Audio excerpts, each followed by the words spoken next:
An unbreakable mindset isn't built by comfort. It's forged in failure, sharpened by discipline, and hardened through repetition.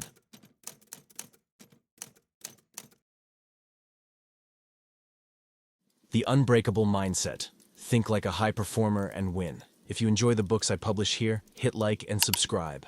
Also, let me know where you're listening from and the time there in the comments below. It's always cool to see. Now, let's begin. The mental breaking point that turns pain into power. The phone buzzes just after lunch. We're canceling the order. It was the biggest deal you'd landed all year. Weeks of planning gone in one sentence. You just sit there for a moment, staring at your screen, as if the words might change if you read them again. The coffee on your desk has gone cold. The document you were working on suddenly feels pointless. One phone call just pulled the floor out from under your entire month. At this moment, everything hangs in the balance.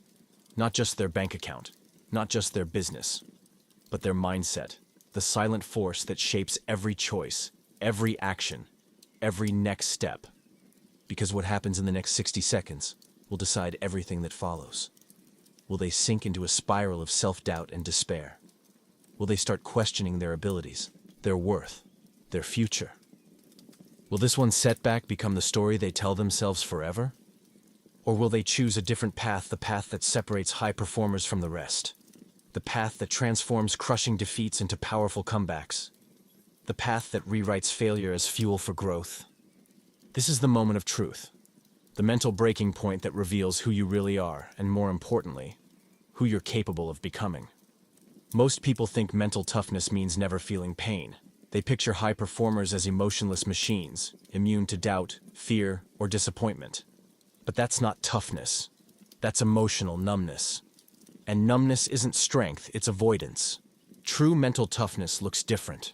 It's about feeling the full weight of difficult emotions, the sting of rejection, the ache of frustration, the shadow of fear, and choosing your response anyway. It's not about never breaking. It's about how fast you rebuild when you do. Right now, the marketing consultant feels it all crashing in. The rejection, the doubt, the uncertainty about what's next. But this moment, raw and heavy as it is, holds the key. Because it's not the fall that defines you. It's what you do after you hit the ground. But instead of drowning in those feelings, something remarkable happens.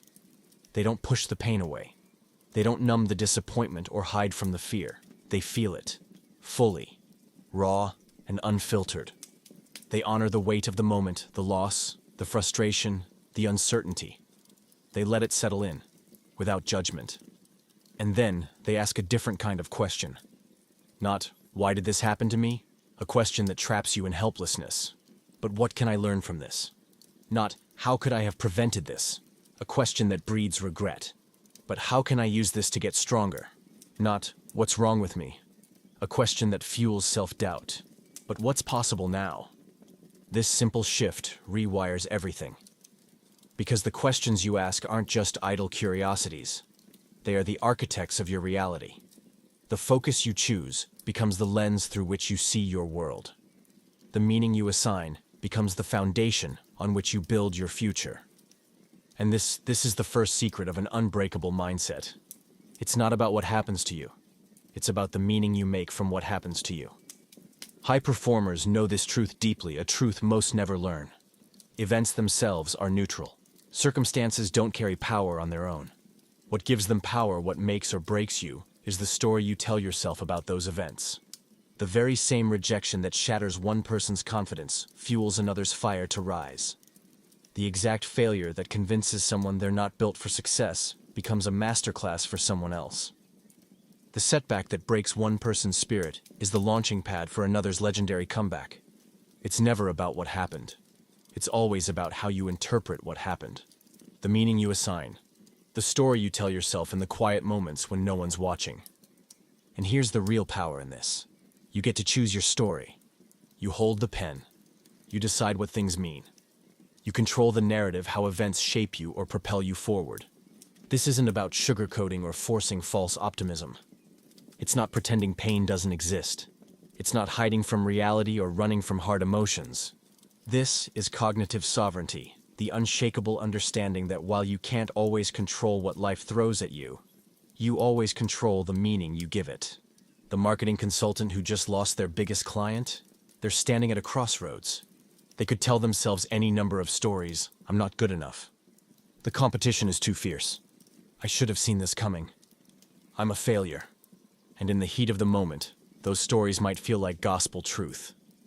But they're not facts. They're just interpretations. And the incredible thing?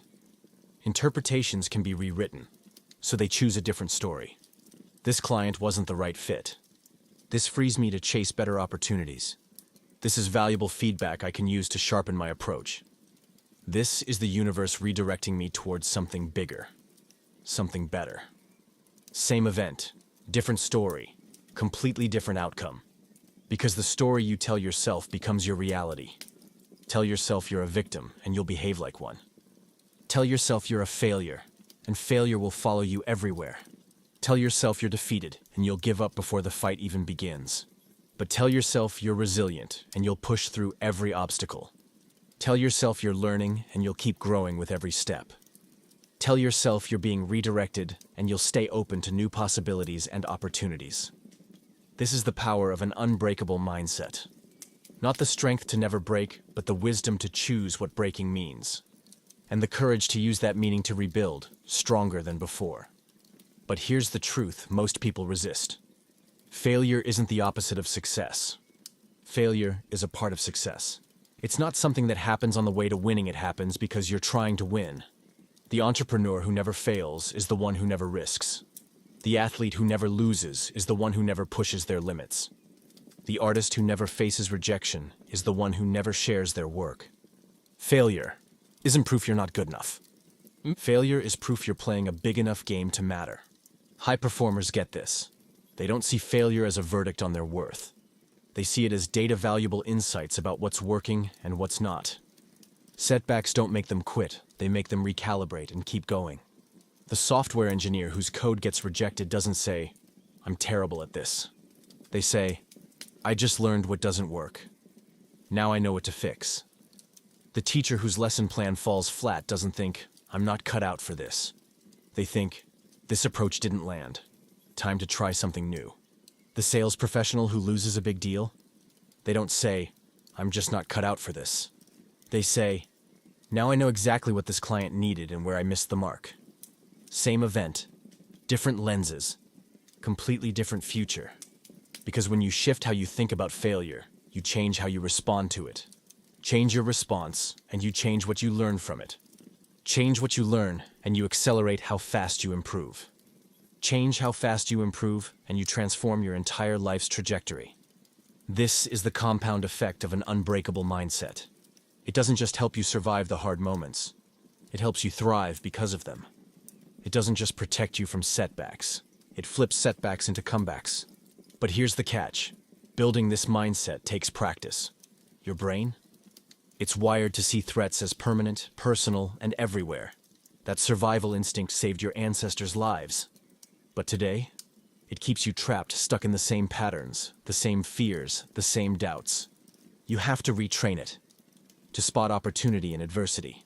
To find power in pain. To discover possibility in problems. This retraining doesn't happen in a flash. It happens one thought at a time. One new interpretation at a time. One better story at a time. The marketing consultant who lost their biggest client? They don't become mentally unbreakable overnight. They build that strength choice by choice, question by question, story by story, until resilience becomes their default, until empowered thinking flows naturally, until an unbreakable mindset is who they are. Because here's what I've learned about mental toughness. It's not a gift you're born with. It's a skill you develop. It's not a switch that's on or off. It's a muscle you grow through relentless practice. And that practice? It starts right here, right now, with whatever challenge you're facing. With whatever setback just knocked the wind out of you. With whatever difficulty is testing your limits today, you get to decide what it means. You get to decide how it shapes you. You get to decide the story you tell yourself about it. And that choice? That's where your unbreakable mindset is born. Because breaking isn't the end of your story. It's the launch pad for your comeback. And your comeback? It all starts with the story you tell yourself about your breaking. So choose wisely. Because of your future? It depends on it. Chapter 2. The belief virus that's sabotaging your success. I'm just not good at this. I don't have what it takes. People like me don't succeed at things like this. I'm not smart enough. I'm not talented enough. I'm not lucky enough. A project manager sits alone in their car after a tough performance review. The engine's off, but their mind is racing these thoughts, looping like a broken record, relentless and loud. Like a virus creeping through every corner of their mind, infecting hope, poisoning possibility. Slowly they begin to believe it. That every door is closing. That every dream is slipping further away. This is the belief virus. More dangerous than any obstacle you can see. Because obstacles are obvious. You spot them coming. You prepare. You fight. You overcome. But the belief virus? It's invisible. Silent. It sneaks in beneath your awareness, disguising itself as truth, convincing you. Whispering that this is just how things are. While you battle the storms outside, this virus quietly destroys your courage from within. Telling you success is out of reach. That you're not enough. That quitting now will save you from failure and shame. The project manager didn't begin their journey broken. They started with hope, with fire in their eyes, with dreams of making an impact. But somewhere along the road, the virus took hold. Maybe it was a cutting comment from a boss. Maybe a project that fell apart. Maybe watching a peer shine a little brighter. It doesn't matter where it started. What matters is that it's spreading, and if it's left unchecked, it will consume everything they're meant to be. Here's how the virus spreads. It begins with one sting, one failure, one rejection, one harsh word, one painful comparison. Your brain isn't trying to trick you. It's trying to protect you. After all, who wants to risk pain or failure? So it builds a fortress, a belief system around that first wound. I failed because I'm not good enough. I was rejected because I don't have what it takes. I'm incompetent. I don't belong. I'm inferior. At first, this feels safe. If you believe you're not good enough, you don't risk trying. If you believe you'll fail, you don't set yourself up for rejection. If you believe you're incapable, you avoid challenges that might expose you. Your brain thinks it's shielding you from harm. But really, it's locking you in a cage. Because once that belief takes root, it colors everything, every opportunity, every piece of feedback, every challenge, every dream. The project manager who's convinced they're not good enough starts to see proof everywhere. A small mistake, clear evidence of failure. A tough critique, confirmation they're incompetent. A struggle to learn something new, solid proof they just don't have what it takes. But here's the cruel trick: they're not seeing the truth. They're seeing the world through a distorted lens, one smeared with doubt and fear. Neutral facts get twisted into judgments. Opportunities become threats. Feedback turns into verdicts. Challenges feel like traps. And the more they look, the more they find, not because it's real, but because that's what they expect to find. This is the mind's sneakiest trick. It's called confirmation bias, and it's one of the most powerful forces shaping how we experience the world. We don't see things as they are. We see things as we believe they are. We don't interpret facts objectively. We filter them through the stories our minds have already told us about ourselves. So if you believe you're not good enough, your brain will find proof everywhere. If you believe you don't have what it takes, your mind will uncover evidence to back that up even when it's not really there. If you believe failure is your destiny, your eyes will zero in on every sign that confirms it. And here's the brutal loop. The more evidence you find, the stronger that belief grows. The stronger the belief, the more evidence your brain digs up. It's a vicious cycle, like a virus that keeps replicating, infecting every part of your thinking, until that belief no longer feels like just an idea. It feels like an unbreakable fact, like a limit you were born with. But here's the secret that the virus doesn't want you to hear: beliefs aren't facts, they're interpretations. And interpretations? They're changeable. The project manager trapped in, "I'm not good at this," is holding on to a story, not a truth. They've taken some hard moments, a few setbacks, and built a story around them. But it's just one story out of infinite possibilities. What if instead of, "I'm not good at this," they thought, "I'm learning this"? What if "I don't have what it takes" became, "I'm developing what it takes"? What if I'm not smart enough shifted to I'm getting smarter every day? Same moments, different lenses, completely different futures. Because beliefs shape behavior. If you believe you're bad at something, your actions will line up with that. You'll dodge challenges that could help you grow. You'll quit early when things get tough. You'll see every setback as proof that you don't measure up, and the story just keeps feeding itself. But here's the truth that so many don't see. Belief is a choice, not a fleeting feeling, not some vague hope, but a deliberate decision, the story you decide to tell yourself every single day. Because if you choose to believe you're capable of learning and growing, everything changes. You start showing up differently. You seek out challenges, not to avoid them, but to stretch beyond what you thought was possible. You don't quit when the path gets rough, you dig in deeper. You see setbacks not as proof you're broken, but as steps on the road to mastery. And when you act like someone who can grow, guess what? You start seeing results that prove it. These wins, big or small, pile up. They reinforce a new story. A story where you're not stuck, not defeated, not a victim of your past mistakes, but someone who learns, adapts, and thrives. The project manager? They don't need to be perfect right now. They don't need a spotlight proving they're already gifted.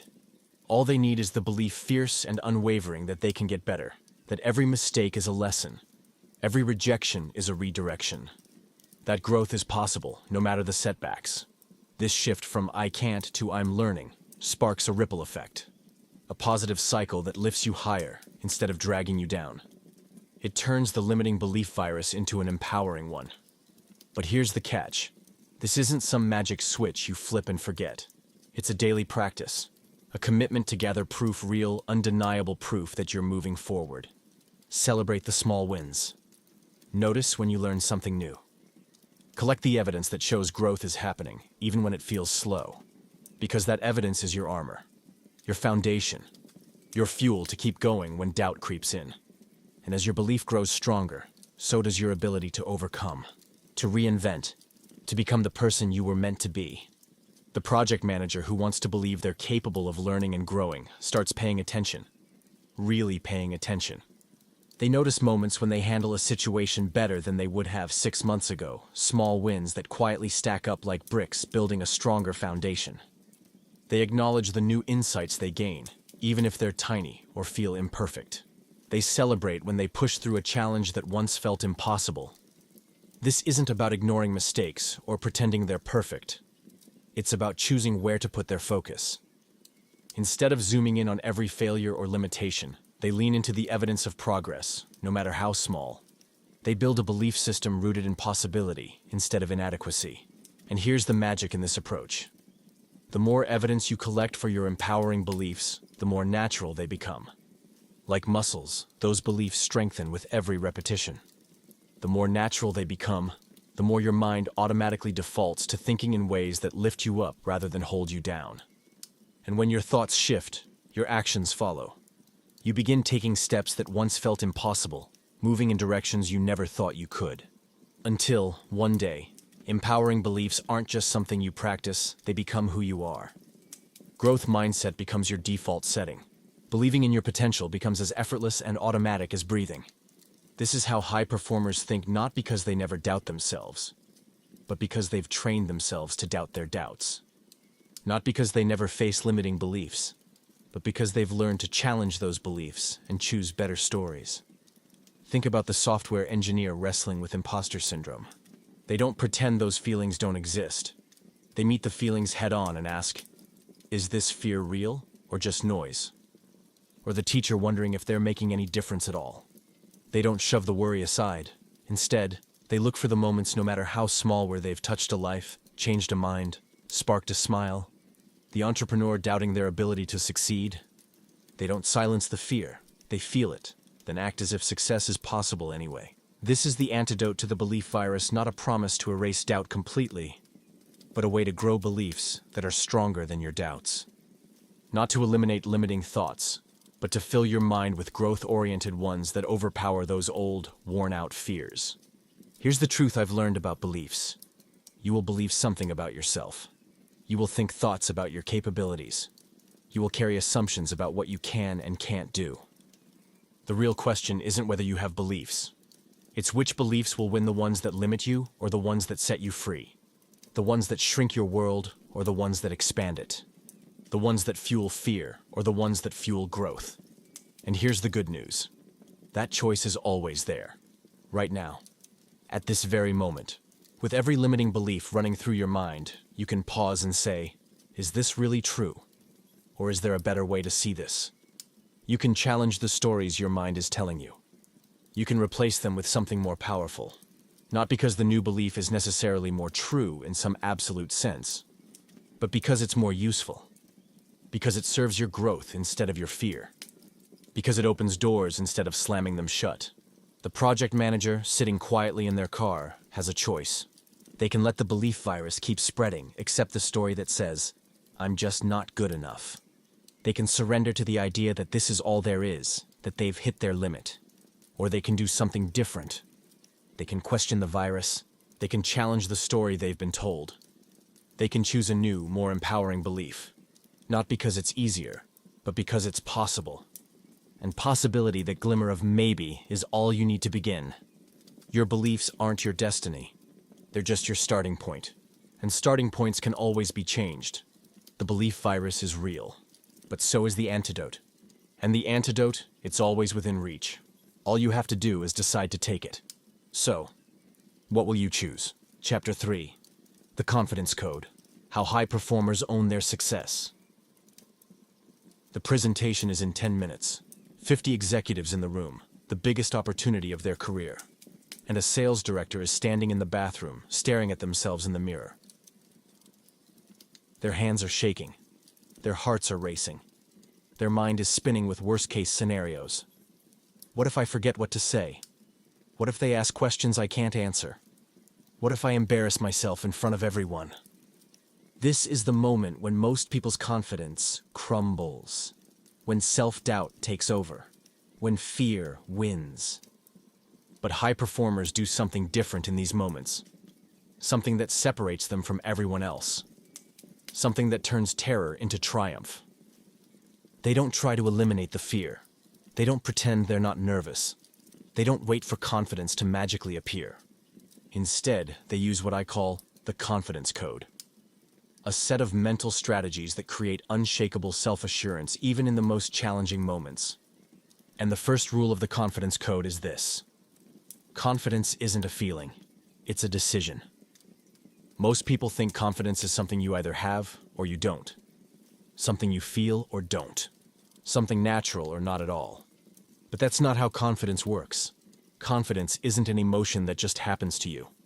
It's a choice, a decision about how you show up. The sales director standing in the bathroom, terrified, their hands shaking, heart racing. But even in that fear, they can choose to act confident. They can decide they belong in that room. They can behave like someone who has something valuable to offer. Here's the real difference between confidence and arrogance. Arrogance pretends it knows everything. Confidence embraces the chance to learn more. Arrogance thinks it's better than everyone else. Confidence knows it belongs alongside them. Arrogance dodges challenges that might expose weaknesses. Confidence welcomes challenges that reveal strengths. And here's the beautiful truth. You don't need to feel superior to be confident. You don't need every answer to show up powerful. You don't need to be perfect to be valuable.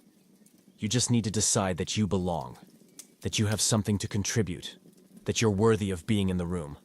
But this decision, it requires understanding something almost nobody learns. Confidence isn't about what you know. It's about how you handle what you don't know. The sales director walking into that presentation, they don't have all the answers. No perfect solutions, no complete certainty. But they've learned to trust themselves, to figure things out, to learn what's needed, to adapt when plans go sideways, to handle whatever comes next. This is what I call meta-confidence. Not confident in what you can do right now, but confidence in your ability to learn and grow.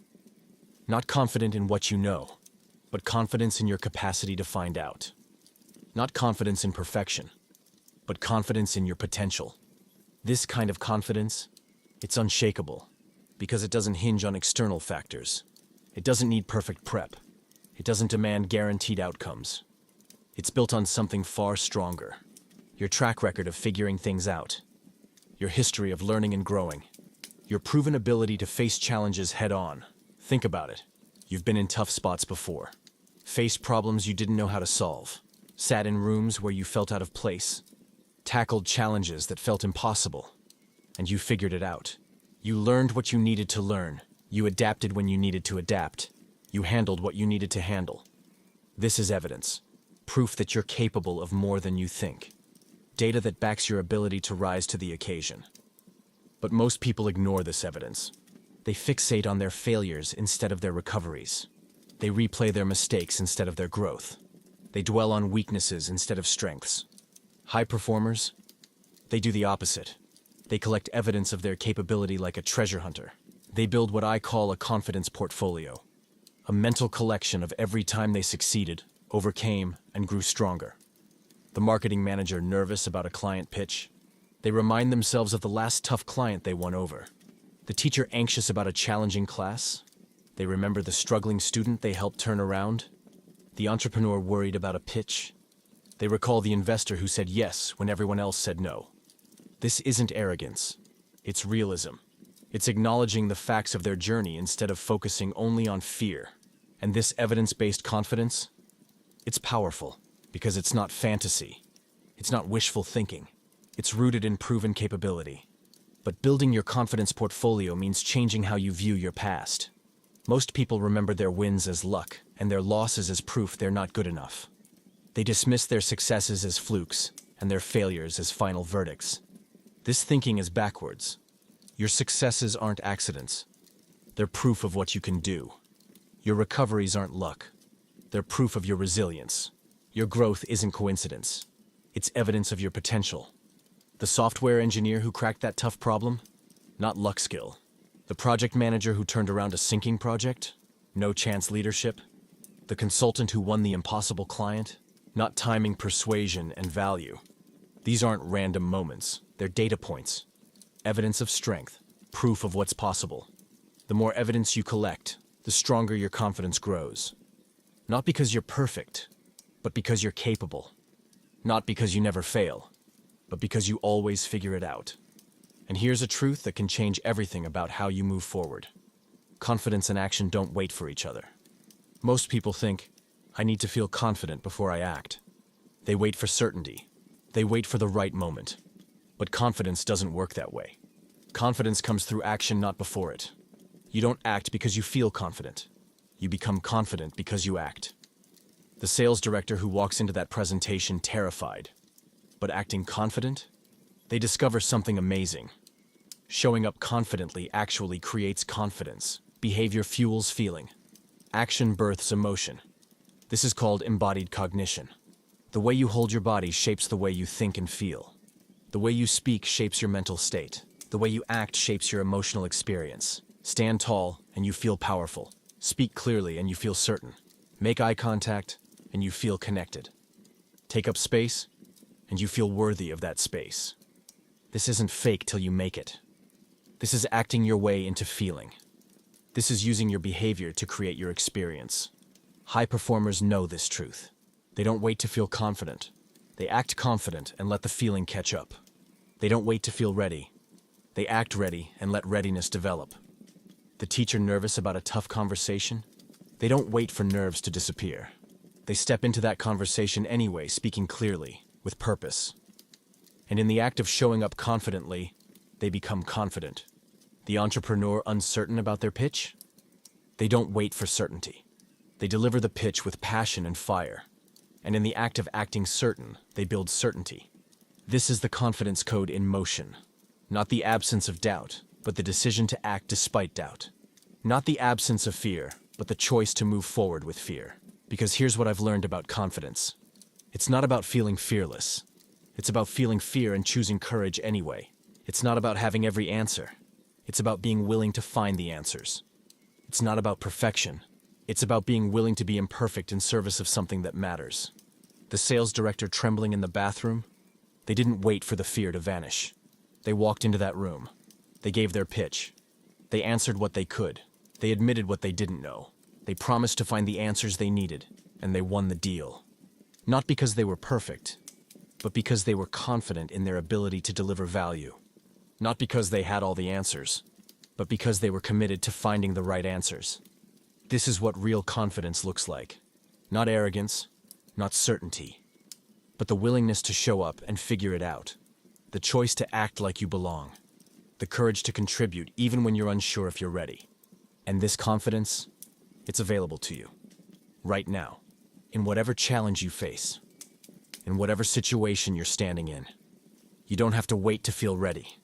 You don't need to erase every doubt. You don't need perfect preparation. You only need to decide that you belong, that you have something to offer, that you can figure it out. Then act as if that's true. Because when you act as if it's true, it becomes true.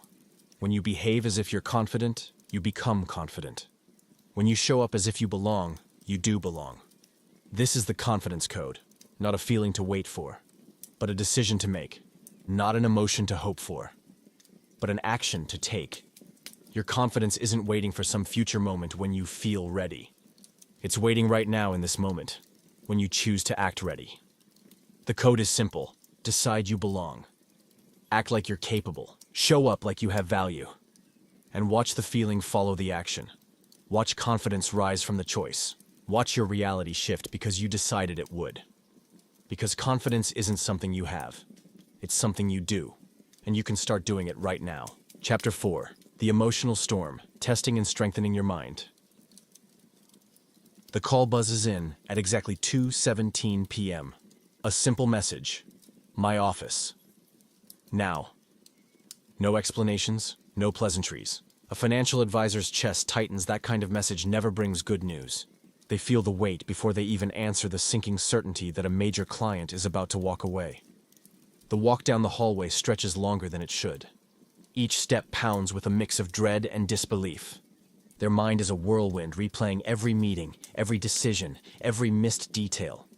Their heart beats louder than the footsteps echoing off the office walls. Sweat beads on their palms, gripping the edge of the doorframe before they enter. Inside, the air feels heavier, thicker. This is more than just a conversation. It's a test not of their skills, not of their knowledge, but of their mental grit. Because here's the truth most people miss about mental toughness. It's not about waiting for calm seas. It's about steering your ship through the storm. It's not about shutting down emotions like a machine. It's about mastering the art of emotional navigation. It's not about never feeling overwhelmed. It's about standing tall and moving forward in spite of being overwhelmed. This moment raw, uncomfortable, uncertain. This moment is where the unbreakable mindset truly reveals itself.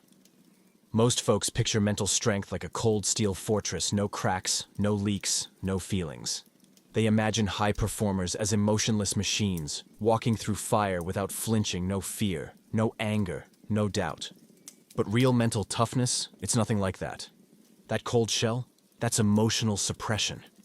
And suppression doesn't build strength, it builds brittleness. A brittle heart snaps when pressure comes. True mental toughness is something else entirely. It's the ability to feel everything, the raw fear, the burning anger, the crushing disappointment, and still steer your ship. It's navigating the storm of emotions without losing your compass. It's making clear, sharp decisions when your mind and heart are screaming chaos. The financial advisor pushing open that office door?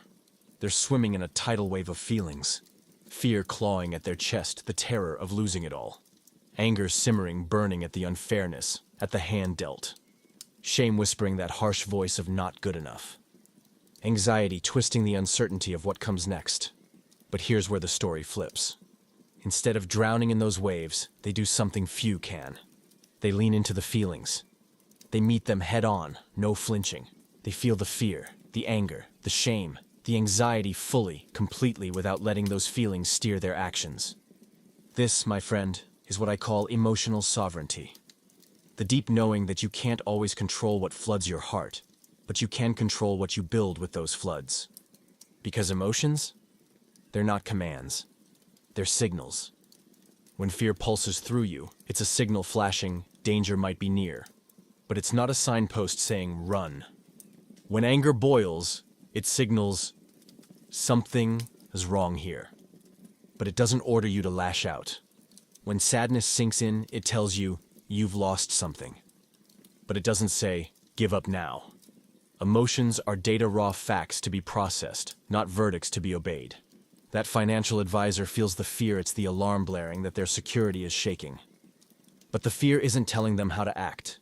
That choice? It's theirs alone. Panic, defensiveness, desperation, or curiosity, poise, strategic clarity, same fear, different paths. And it's the path chosen that shapes what comes next. But here's the kicker: mastering this emotional sovereignty means understanding the secret behind emotions.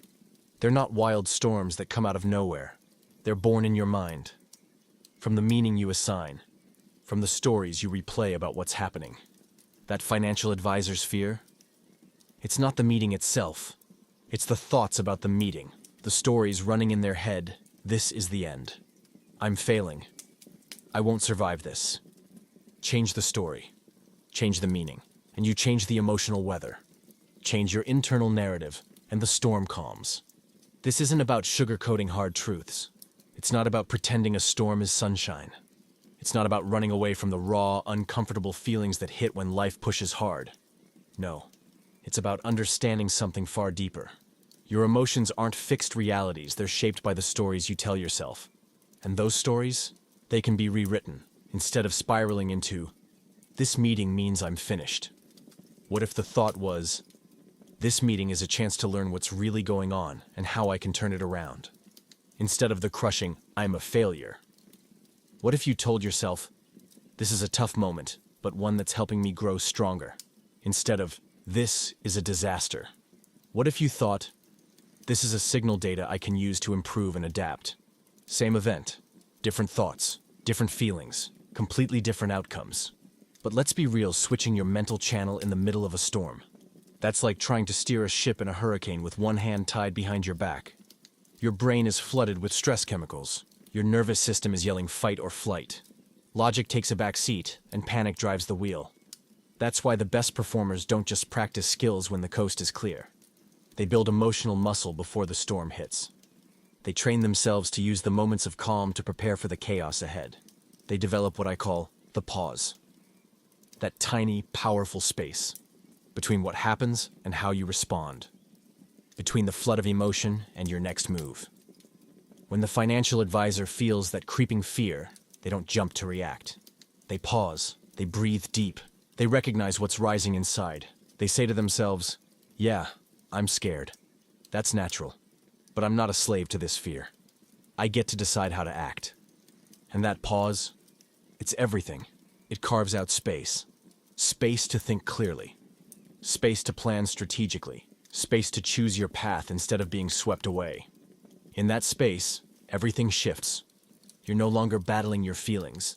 You're working with them. Using the signals they send, but keeping your power to decide.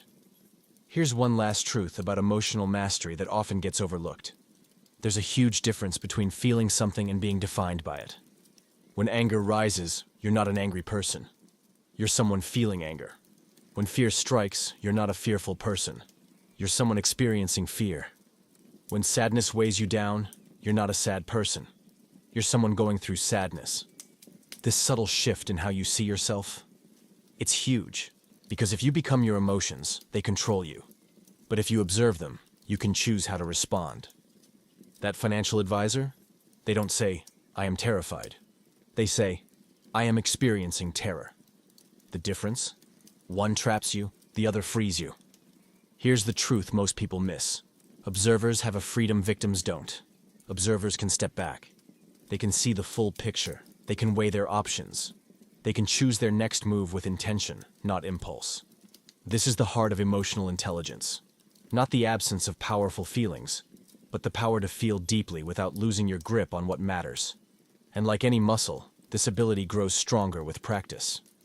The teacher who's triggered by a tough student doesn't lash out. They pause, they breathe, they respond with care instead of reaction.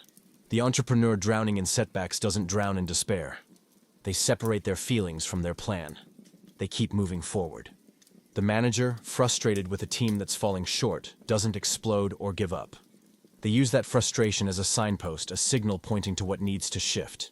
They feel fully but think clearly. They don't run from their emotions. They face them head on and then decide what to do next. Each time you choose to pause rather than react, you build your emotional sovereignty. Each time you respond with awareness instead of instinct, you strengthen your resilience. Each time you treat emotions like data, not orders, you forge an unbreakable mindset. Now picture this. That financial advisor walks into the meeting, heart pounding, fear, anxiety, anger swirling inside like a storm. But this time, they don't let the storm steer the ship. They listen, they ask questions. They respond with clarity, not panic. And what do they discover? This isn't firing. It's a client complaint that can be fixed. A misunderstanding that can be cleared up. A problem that can be solved. Their mental storm? Fueled by assumptions, not facts. Their fear? Born from thoughts, not reality. Their anxiety? Created by interpretation, not situation. And here's the powerful part. Their emotions were valid, every one of them. Emotions are never wrong. They are honest reactions to what we believe is happening. But emotions don't always tell the truth about what's really happening. They're reflections of your inner story, not always reflections of real life. Understanding this gives you a secret weapon. The ability to feel deeply without being ruled by feelings. The power to experience intensely without losing yourself. The skill to navigate life's wildest storms without capsizing. Because storms will come. Life will challenge you. Setbacks will hit. Disappointments will sting. Conflicts will shake you. But how do you respond? That's your choice every single time. You can let the storm swallow you whole. Or you can learn to steer through it. To harness the wind instead of fighting it. The financial advisor who mastered that storm, they're stronger now. More grounded. More ready for whatever comes next. They've proven to themselves they can feel fear without freezing. They can face uncertainty without losing control. This right here is how you build an unbreakable mindset. Not by dodging storms, but by learning to sail through them.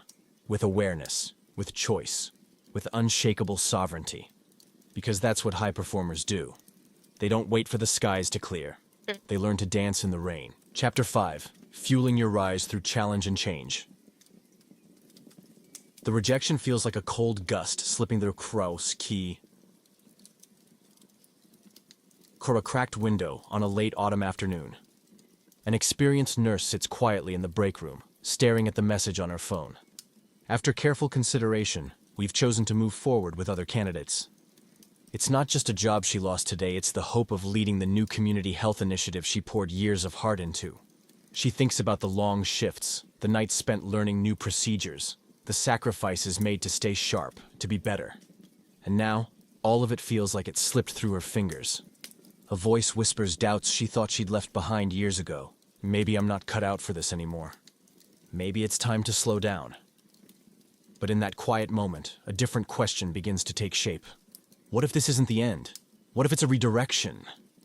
Because every story of success carries a twist like this, a moment where everything seems lost, but everything is actually about to begin anew. The community health program timeline slips off track. Supplies arrive late. Staff call in sick. Unexpected regulations create hurdles. The nurse doesn't think, I'm a poor organizer. She thinks, I've uncovered gaps I need to anticipate next time. Same setbacks. Different perspectives. Entirely different journey. Because when you treat obstacles as lessons, you start failing with purpose. You lean into discomfort because every challenge becomes a chance to learn, not a verdict on your worth. You take bigger swings because the fear of failure fades when failure itself becomes your teacher. You experiment boldly because every stumble brings fresh insight. And this brave approach supercharges your growth, not just learning from wins, but mining every experience for wisdom. Every trial feeds your resilience. Every mistake sharpens your skills.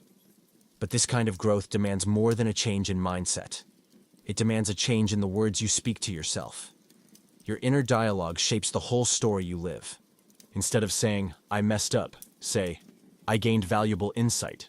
Instead of, I can't handle this, say, I'm still figuring this out. Instead of, this is overwhelming, say, this is helping me build strength. Instead of, I'm not good at this, say, I'm improving every day. These aren't just new phrases. They're keys that unlock a mindset wired for growth, a language that turns barriers into stepping stones. The nurse, instead of seeing delays as failure, says, I've learned where the weak links are. Instead of feeling defeated by staff shortages, she says, I've discovered who I can count on and where to build backup. Instead of shrinking from regulatory headaches, she says, I now know how to navigate these challenges more smoothly. And these words spark shifts mental, emotional, behavioral. Where doubt once ruled, motivation takes root.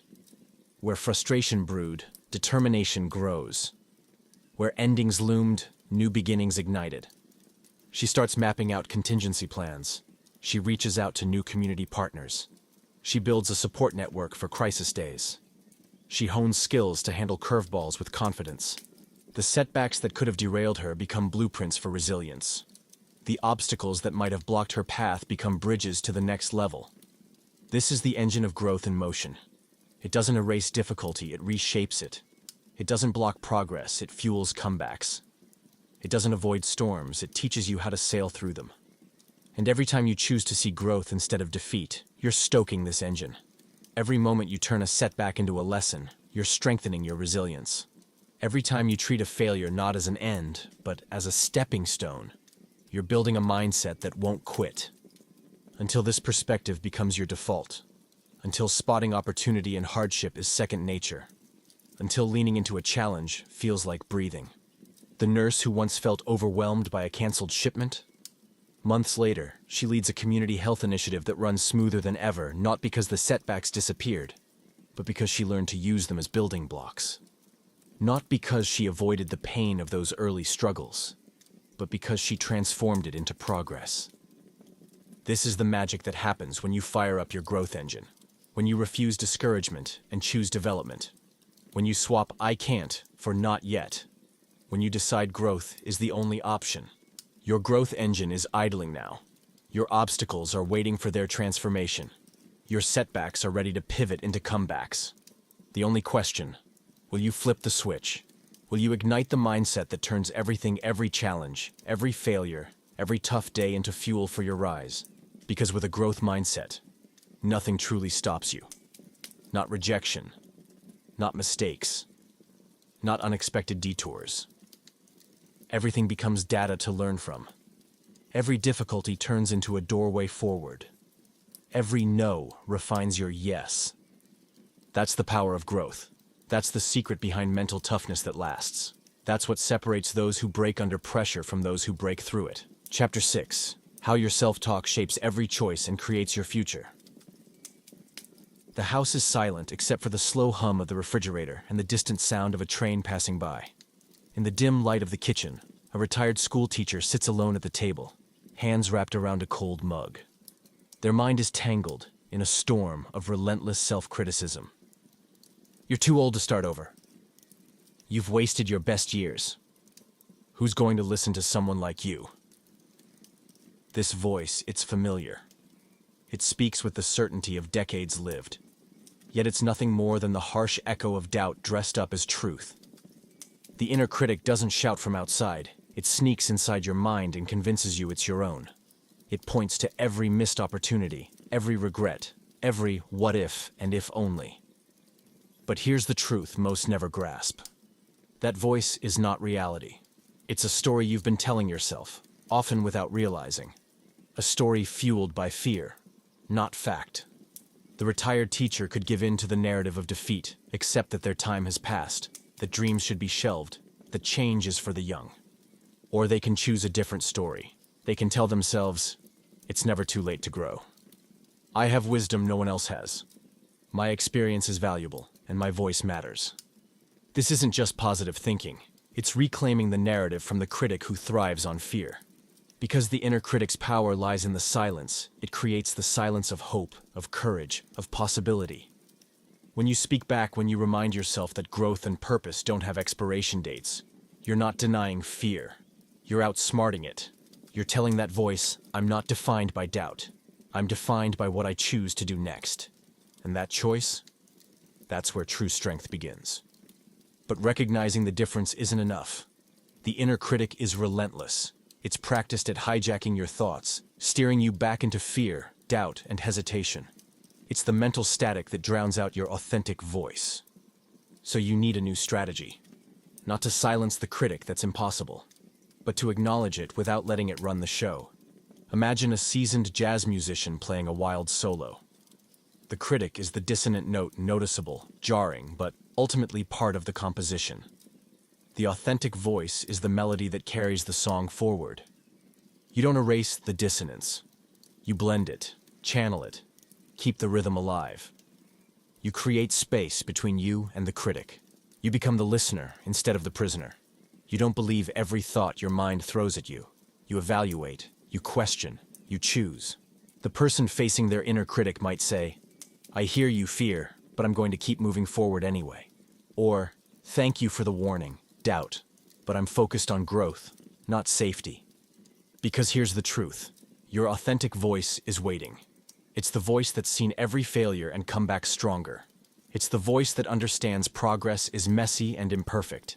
It's the voice that knows the road to any meaningful achievement is paved with uncertainty. And that voice isn't quiet. It's just sometimes buried under the noise of your protective mind.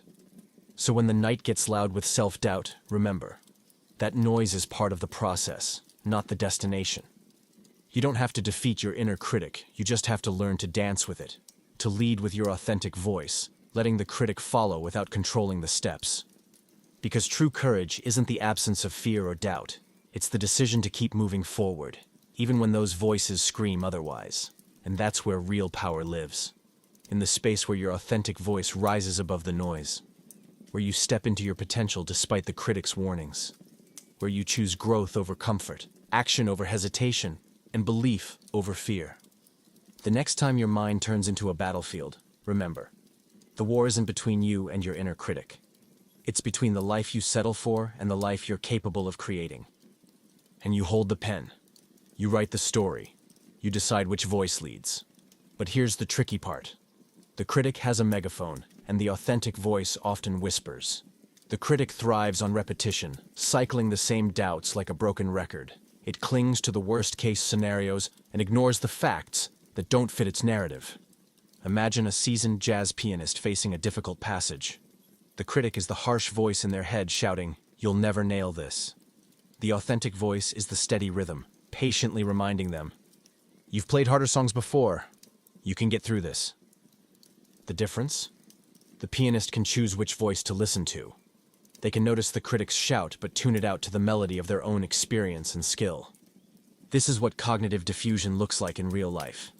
You watch your thoughts float by, like leaves on a stream, without grabbing onto any one of them and letting it pull you under. But cognitive diffusion alone isn't enough. It clears the fog but doesn't chart the course. That's where cognitive restructuring comes in the intentional act of steering your mind toward thoughts that are realistic and empowering. It's not about slapping a smile on your struggles or pretending everything is perfect. It's about facing the truth head-on, without distortion or exaggeration. Like the gardener who doesn't ignore the weeds but understands they can be uprooted. Or the sailor who doesn't wish away the storm but adjusts the sails to navigate it. The person wrestling with their inner critic asks themselves, "What's really true here? What evidence do I have for this thought? Is there another way to see this situation?" Instead of, "I'm a failure," they might think, "I didn't succeed this time, but I've learned what doesn't work." Instead of, "I can't do this," they might say, "This is hard, but I'm making progress every day." And that shift from harsh judgment to accurate observation creates space for growth. It turns mental noise into meaningful insight.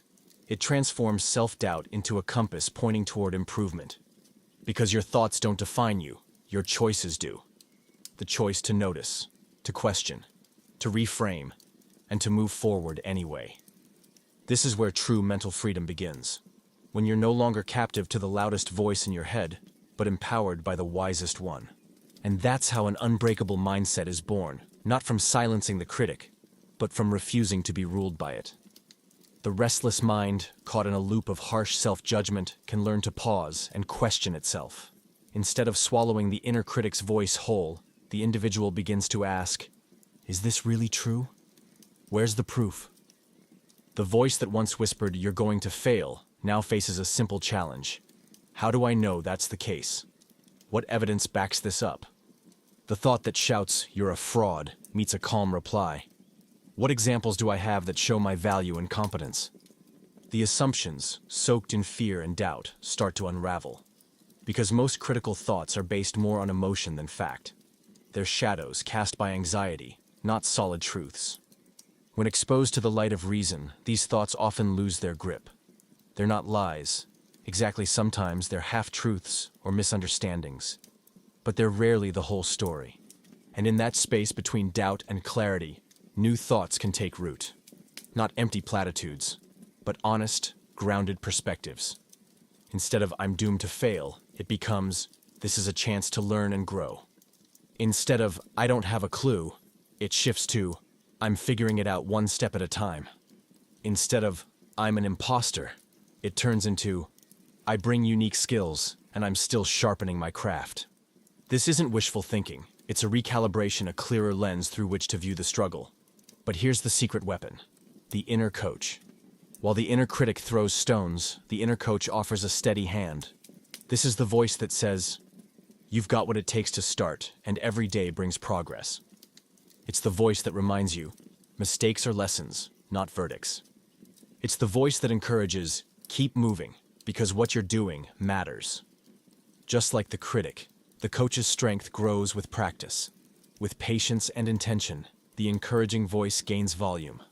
It's not about silencing doubt, but balancing it, creating harmony inside your mind. Over time, the inner coach becomes your dominant companion. Self-support becomes your habit. Belief in yourself becomes as natural as breathing. The executive, once paralyzed by second-guessing, now leads with quiet confidence. The caregiver who battled self-doubt learns to nurture their own spirit first. The artist who feared rejection starts to paint boldly, fueled by encouragement from within. This is the path from inner chaos to calm command, from criticism to compassion, from fear to forward momentum. They didn't silence their inner critic overnight. That voice still shows up, sometimes loud, sometimes sneaky, but now there's a stronger voice rising to meet it. The inner coach, calm and steady, speaking with kindness and clarity. Negative thoughts didn't disappear, but they're no longer running the show. Positive thoughts have begun to take root, growing louder, more persistent. Because here's the truth: the voice inside your head shapes everything. The thoughts you repeat shape your world. The story you tell yourself becomes the story you live. When that voice is harsh and judgmental, life feels heavy, like every step is uphill. When that voice is compassionate and empowering, life opens up full of possibility and courage. Fear keeps you small. Encouragement pushes you forward. The restless soul who once stared into the dark at 3:42 a.m. Now they lie awake, fueled by hope, sketching out their next move, whispering promises of progress, coaching themselves into the future they want. They didn't just change their mindset, they rewrote their internal dialogue. And that power? It's waiting for you too. Your inner critic will never fully disappear, but your inner coach can grow stronger than ever. Your doubts may still echo, but your belief can drown them out. This isn't about having a quiet mind. It's about choosing which voice you listen to. Which thoughts will you nurture? Which voice will you follow?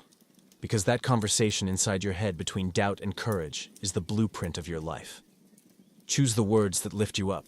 Choose the voice that guides you forward. Choose the dialogue that shapes a future worth waking up for. Because of the conversation you have with yourself, it's the most important one you'll ever have. And the good news? You get to decide how it sounds. Chapter 7: How Life's Hardest Challenges Build Your Strength and Resilience. Month 14. The business is hemorrhaging money. The savings account is empty. The credit cards are maxed out. Friends have stopped asking how things are going. Family members are dropping hints about more stable opportunities. A restaurant owner sits in their empty dining room at 2 a.m., surrounded by unpaid bills and unanswered emails from creditors. This isn't just a bad day. This isn't just a rough patch. This is a crucible moment. The kind of prolonged adversity that either breaks you completely or forges you into something unbreakable. Most people think mental toughness is about handling single moments of crisis. The big presentation, the difficult conversation, the unexpected setback. But real mental toughness isn't built in moments. It's built in months, sometimes years. It's forged in the crucible of sustained adversity, when the pressure doesn't let up, when the challenges keep coming, when there's no relief in sight. This is where most people break. Not in the dramatic explosion of a single catastrophic event, but in the slow erosion of endless difficulty, the death by 1,000 cuts. the gradual wearing down of hope, energy, and resolve. The restaurant owner has been fighting this battle for over a year. Every day brings new challenges: supply chain issues, staff shortages, customer complaints, equipment failures, regulatory changes, economic uncertainty. Each problem individually would be manageable, but together, relentlessly, they create a perfect storm of sustained adversity.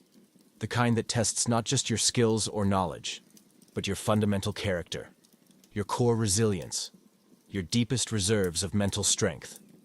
And here's what most people don't understand about crucible moments. They're not trying to destroy you. They're trying to reveal you. They're not designed to break you down. They're designed to show you what you're made of. Because anyone can be strong for a day. Anyone can be resilient for a week. Anyone can be tough for a month. But sustained adversity reveals who you really are. It strips away everything superficial, everything pretended, everything was borrowed. And what remains is your true character, your authentic strength, your real resilience.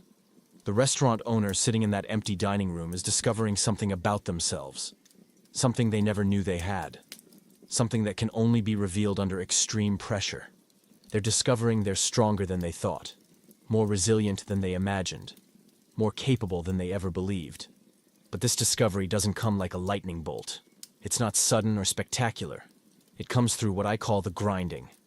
The grinding is the quiet, unseen battle, the daily choice to keep moving when every part of you begs to stop.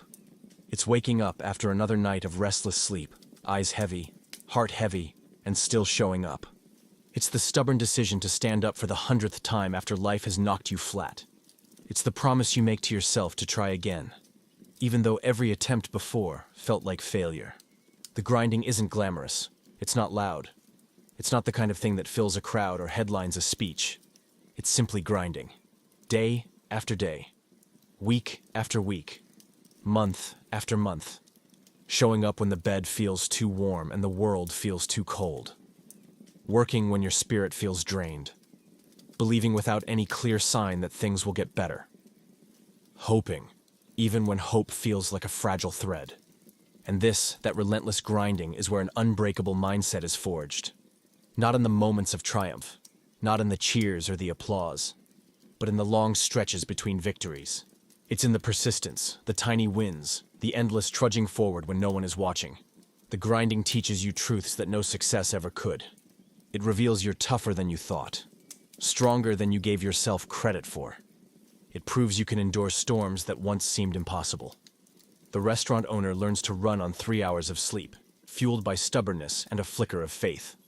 They solve problems that once felt insurmountable. They find reserves of strength they never knew existed deep inside. They discover that pressure doesn't crush them, it molds them. These lessons aren't found in books or seminars. They're not handed out in workshops or podcasts. They're discovered in the crucible, in the quiet dark when everything is on the line. And after you've been through this grinding, something inside shifts. You don't fear adversity anymore, not because it's easy, but because you know you can survive it. You don't avoid challenges not because they're simple, but because you trust yourself to figure them out. You become the person who moves forward no matter what. You stop being intimidated by uncertainty, not because life suddenly becomes predictable, but because you've learned to navigate the wild, unpredictable currents with steady hands and steady heart. This is what I call crucible confidence, a deep, unshakable knowing that no matter what hits, you'll handle it. Not because you're invincible, but because you've been tested and proven time and again. Think about the retired school janitor who lost their pension during a company merger, but instead of giving up, started a local handyman business to keep supporting their family. Or the single mom who weathered the chaos of layoffs and health scares, but found new strength in creating routines that anchored her children through the storm. They've been through the fire, tested by relentless adversity, forged in the crucible of real life. And that experience becomes their foundation, their bedrock, the unshakable core that carries them forward. Because once you survive sustained hardship, everything else starts to feel manageable. Once you endure the grinding day after day, week after week, month after month, everything else feels temporary. Once you've been forged in the crucible, you become unbreakable. But here's the secret most missed about crucible moments. They don't magically make you stronger. They reveal the strength that was already inside you, quietly waiting to be called forth. They don't create resilience, they expose it. The janitor turned entrepreneur isn't suddenly someone new. They're discovering the courage and grit they've always had but never needed to summon before. They're not becoming different, they're becoming more fully themselves. This is the paradox of the crucible. It doesn't change you. It reveals who you really are. It doesn't add strength, it uncovers it. It doesn't create character, it exposes it. And that revelation? It's profound. Because it means everything you need is already within you. The resilience you're searching for is already there. The toughness you want to build has been there all along. You just need the right pressure, the right challenge, the right crucible to ignite it. And crucible moments provide exactly that. They create the conditions for your true strength to rise, for your real resilience to surface, for your authentic toughness to show itself.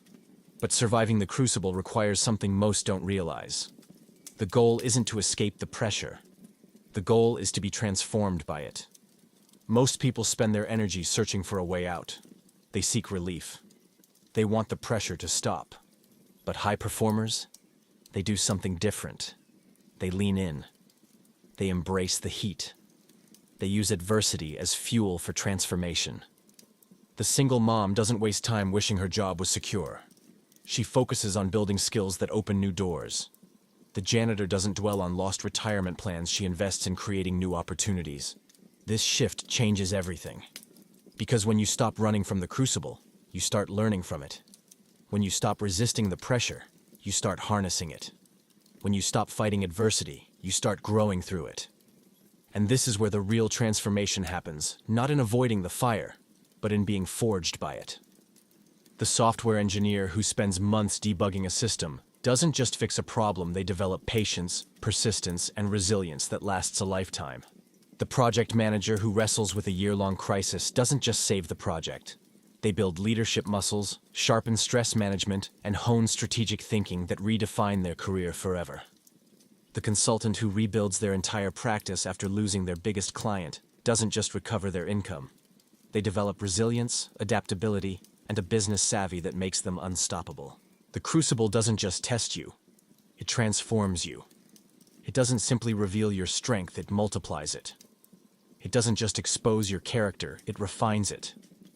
And when that transformation settles deep inside, you become fundamentally different. Not in your core values or personality, but in your capacity, your resilience, your unshakable grit. You become someone who doesn't break under pressure, someone who refuses to quit when the weight gets heavy, someone who simply doesn't give up no matter the odds. You become unbreakable. Not because nothing can hurt you, but because you can handle anything that does. Remember the diner owner who sat alone in that empty dining room, surrounded by unpaid bills and heavy silence? 18 months later, they're running the most vibrant, thriving eatery in the city. Not because the challenges vanished, but because they were reshaped by them. Not because the pressure eased, but because they were forged by it. They went through the crucible, endured the grinding, survived the relentless storm, and they emerged unbreakable, stronger than they ever imagined, more resilient than they ever thought possible, more capable than they believed. This is what awaits you in your crucible moments. Not just survival, but transformation. Not mere endurance, but emergence. Not simply getting through, but growing through. Your crucible is coming. Or maybe it's already knocking at your door. Either way, it's not your enemy. It's your forge. The very place where your unbreakable mindset will be hammered into shape, where your true strength will shine, where your authentic character will be unveiled. Don't run from it. Don't resist it. Don't waste your energy trying to escape. Embrace it. Learn from it. Let it transform you. Because on the other side of the crucible is the person you were always meant to become: unbreakable, unstoppable, undefeated. That person is waiting. The crucible will reveal them. All you have to do is endure the forging, and trust that what emerges will be worth every ounce of fire you walked through to create it. Chapter 8. The integration protocol that turns struggle into unstoppable momentum. 5 years ago, this management consultant was a different story. They'd freeze when tough conversations arose, letting anxiety hijack their voice. They'd fold under criticism, replaying every harsh word like a relentless loop. Challenges? They dodged them like storms on the horizon, afraid of what might break. When the going got tough, they got going, away from the challenge. But today, that same person stands at the eye of a hurricane, the biggest crisis their company has ever seen. Disrupted supply chains stretch thin. Colleagues walk out the door in waves. Clients question every move. Budgets shrink like sand slipping through fingers. And yet, this consultant doesn't just survive the storm, they steer through it with clarity and calm. They don't flinch at uncertainty. They lean into it. Pressure doesn't crush them. It sharpens them. Chaos doesn't break their spirit. It reveals their strength. What made this transformation possible? Not new circumstances, not sudden talents, not fresh resources. It was their mindset. Not just any mindset, the integrated, unbreakable mindset. A mental operating system built from every lesson, every struggle, every moment of doubt turned into growth. A way of thinking so ingrained it turns obstacles into opportunities without a second thought. A psychological armor that refuses to crack, no matter the storm. But this wasn't magic. No overnight miracle, no quick fix. It was integration. A weaving together of all the principles you've heard about on this journey. Mental toughness, resilience, confidence no longer separate skills, but threads in a unified fabric. It's the difference between knowing how to swim and becoming water itself. And this integration happens on 3 levels, each essential, each transforming. Tactical integration, the hands-on tools you apply in the moment. Strategic integration, the bigger picture thinking that guides your direction. Identity integration, the deep shift where these practices become who you are, not just what you do. Because here's the truth. Knowledge alone won't carry you through. Techniques without cohesion leave you fragmented. Only when these elements merge, when they fuse into one unbreakable core, do you become unstoppable. This is the final piece, the secret pathway from surviving to thriving, from reacting to leading, from doubting to owning your power. This kind of transformation isn't about forcing yourself to act differently for a moment. It's about becoming a new version of yourself, from the inside out. Think of it like a river carving a canyon over decades, slow, steady, relentless. The habits, beliefs, and mindset principles don't just layer on top of who you are. They reshape your very foundation. The management consultant no longer wrestles with doubt or hesitation because those thoughts belong to a different person, the person they used to be. Now, their mind flows with resilience, clarity, and unshakable confidence, naturally and without effort. Because identity integration isn't about mastering moments, it's about mastering your story. You become the leader who calmly guides through chaos. You become the caregiver who balances compassion with strength. You become the artist who creates boldly, knowing rejection won't break them. This is the real power of mindset work. Not just what you do, but who you are. And that, more than any tactic or strategy, changes everything.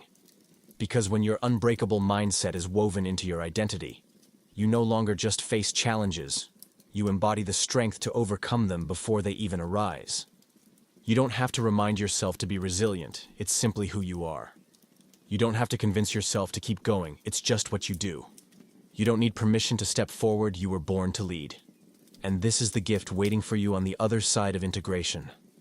A life lived without hesitation, without fear, and without limits. Those core principles aren't complicated. They're simple, timeless truths about how the mind works, truths that anyone can learn, practice, and ultimately live. Principles like ownership, taking full responsibility for your thoughts, emotions, and actions, no excuses, no blame. Curiosity, approaching setbacks not as failures, but as puzzles to solve and lessons to learn. Compassion, treating yourself with the same kindness and encouragement you'd offer a loved one struggling. Courage, moving forward even when fear, doubt, or uncertainty tries to hold you back.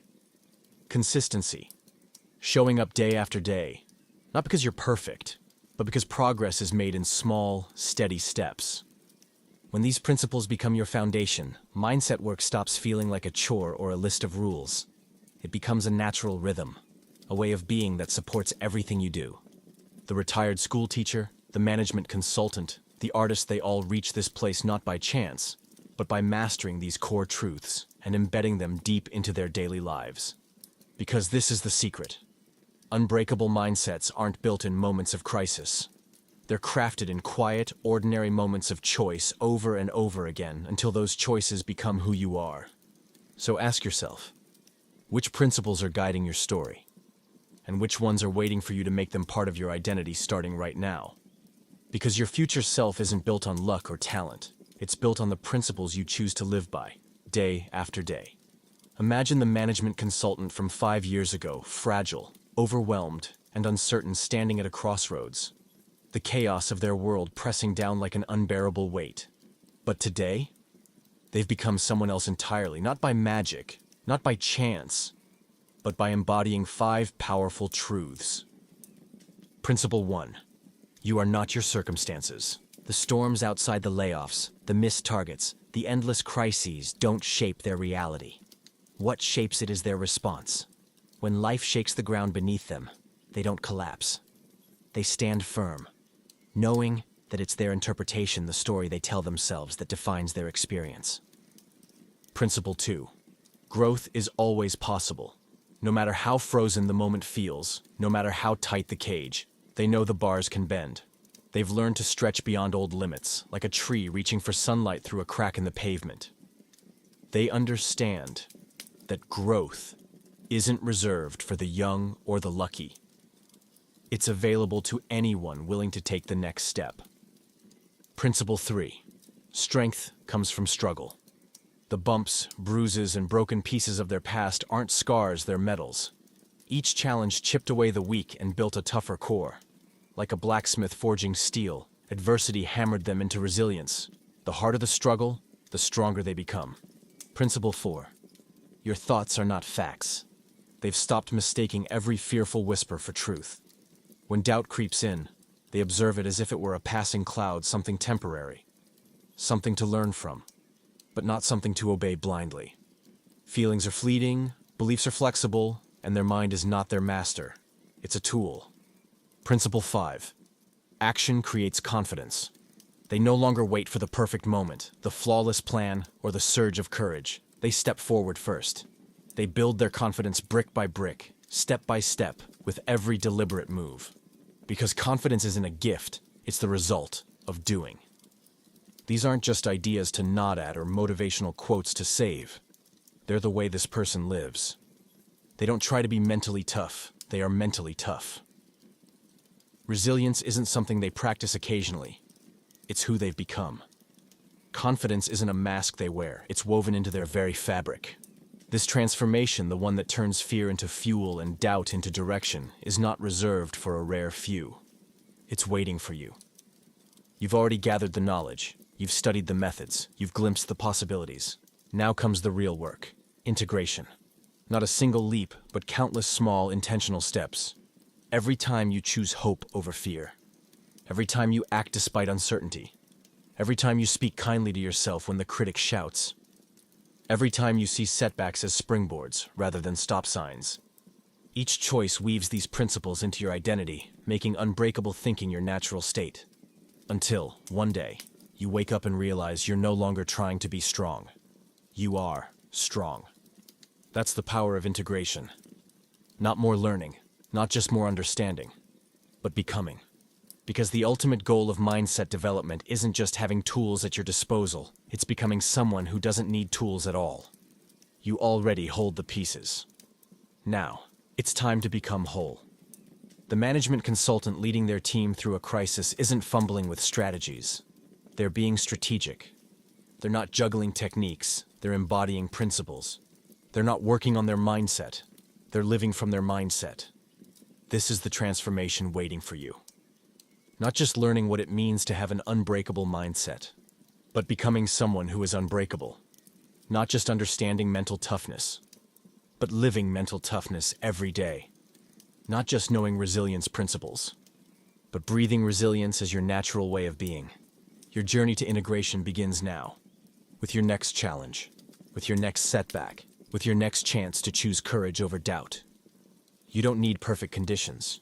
You don't need to wait for ideal circumstances. You don't need to prepare endlessly. All you need is to start. Start weaving the threads of what you've learned. Start embodying the principles you've uncovered. Start stepping fully into the person you are meant to be. Because that person, the unbreakable version of you, is already here. The mentally tough you is waiting beneath the surface. The resilient you is ready to rise. You just need to integrate all the pieces, to unite all the parts, to become whole, unbreakable, unstoppable, undefeated. Not because life won't test you, but because you can handle whatever comes. Not because the path will be easy, but because you're strong enough for every twist and turn. This is your invitation, your moment, your call to action. To stop studying the unbreakable mindset and start living it. To stop preparing for battle and start winning the war. To stop hoping for confidence and start being confident. Your unbreakable mindset is ready. Your integrated self is waiting. Your unstoppable future is calling your name. The only question is, will you answer? Will you rise to the person you're capable of becoming? Will you weave everything you've learned into the fabric of who you are? The choice is yours. The power has always been inside you. And the time is now. Welcome to your unbreakable life. You've earned it. You've learned it. You've integrated it. Now, go live it. One unbreakable choice at a time. One integrated step at a time. One unstoppable moment at a time. Because this is who you are now. This is what you've become. This is your new reality, unbreakable, and ready for anything.